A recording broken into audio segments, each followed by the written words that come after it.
विभीषण को राज्य प्रदान करके श्री रामचंद्र जी सीता जी की अग्नि परीक्षा लेकर सब सैनिकों के सामने श्री राम ने कहा कि यदि सीता को रावण ने छुआ भी नहीं है तो अग्नि के अंदर नहीं जलेगी, और जल गई तो ये उल्टा होगी और विनाश को प्राप्त हो जाएगी, कोई दिक्कत नहीं।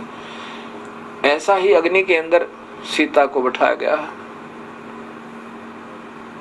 अब तब सीता जब नहीं जली अग्नि में तो श्री राम सहर्ष और अपना पूर्ण विश्वास दृढ़ करके कि ये निष्कलंक है लेकर आ गए। कुछ दिनों के बाद एक धोबी ने ताना मार दिया कि उसकी धोबन एक दिन अपने मायके चली गई थी 1-2 दिन,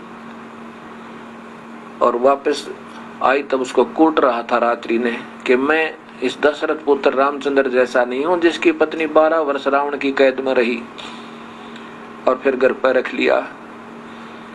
तू बाहर रही है ना 1-2 दिन, मैं नहीं रखूं तुझे, कूट रहा था।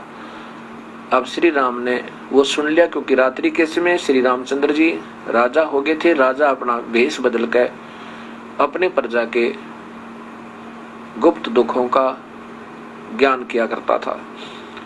वापस आ गया। आते ही रामचंद्र जी ने अगले दिन सीता को निष्कासित कर दिया कि मैं ये दुनिया के ताने नहीं सुन सकता।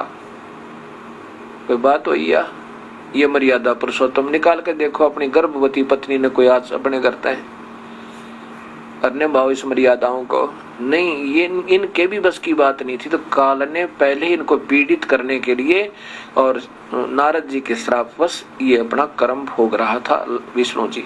ये काल अपने पुत्रों को भी नहीं बख्शता।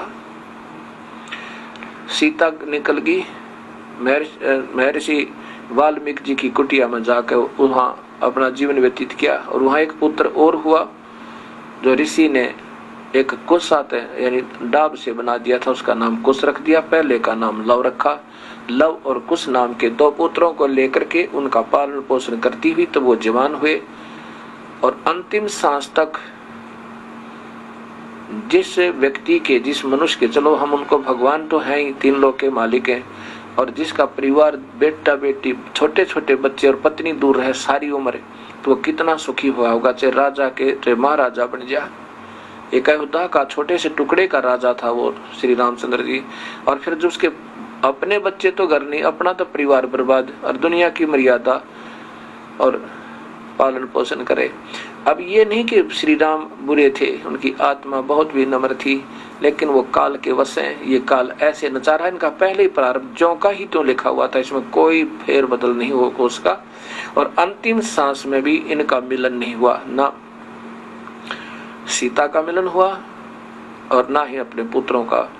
वापस आकर के सरयू नदी में श्री राम ने छलांग लगा के और अपना शरीर पूरा किया। ये काल के पुत्रों का और यहाँ के भगवान जो समर्थ अवतारों का ये हाल देखो। ये कबीर साहब बताना चाहते हैं कि ये परमेश्वर पूर्ण ब्रह्म कबीर साहब के चरणों में आकर ही ये जीव का उद्धार हो सकता है।